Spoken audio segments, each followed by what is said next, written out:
इन सब के बीच आज 5वां दिन है। सीधे गौरव का रुख कर लेते हैं। गौरव, बड़ी खबर सामने आई है, यूक्रेन को नाटो दे रहा है एंटी टैंक हथियार। गौरव के पास में चलूंगी, लेकिन उसके पहले एक बात की और आशंका जताई जा रही है। अब बातचीत तो चल रही है, लेकिन इसके साथ ही साथ पैरेलली ये भी सवाल पूछे जा रहे हैं कि प्रथम और द्वितीय विश्व युद्ध जो सबने देखा है अपनी आंखों के सामने, क्या कहीं ऐसा तो नहीं कि तृतीय विश्व युद्ध की आहट इस वक्त महसूस की जा रही है?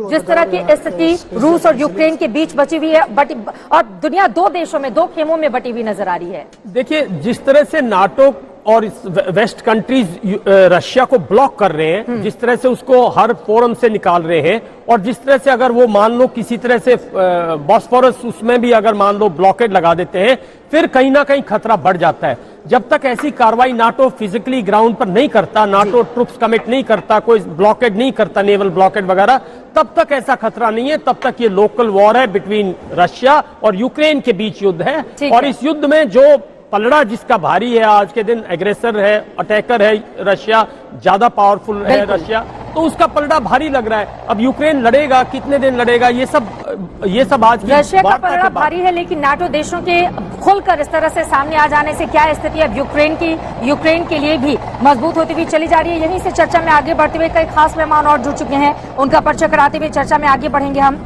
लेफ्टिनेंट जनरल शंकर प्रसाद जी हमारे साथ इस वक्त जुड़ चुके हैं। आप फॉर्मर डीजी हैं इन्फेंट्री इंडियन आर्मी के। हमारे साथ सुशांत सरीन साहब जुड़े हुए हैं, आप स्ट्रेटेजिक अफेयर्स एक्सपर्ट भी हैं, और इसके साथ ही हमारे साथ कर्नल रिटायर्ड दिनेश नैन जी भी जुड़ चुके हैं। लेकिन सबसे पहले शंकर प्रसाद जी, आपका रुख करते हुए, इस समय रूस यूक्रेन के बीच बातचीत जारी है, कम से कम पहली बार ही सही, लेकिन दोनों देश आमने सामने बैठकर शांति की दिशा में आगे बढ़ने के लिए बातचीत तो कर रहे हैं, ये एक उम्मीद देता हुआ। लेकिन क्या इस बातचीत के जरिए तत्काल किसी भी तरह के नतीजे की उम्मीद की जाए? जी, आपने सवाल बड़ा अच्छा पूछा। पहले तो मैं ये बता दूं आपको कि जितनी खबरें हमारे पास आ रही हैं एज मिलिट्री एनालिस्ट या मिलिट्री स्ट्रैटेजिस्ट, जो भी कहिए आप, वो मीडिया के थ्रू आ रही हैं जी। आजकल के ज़माने में media is also a weapon.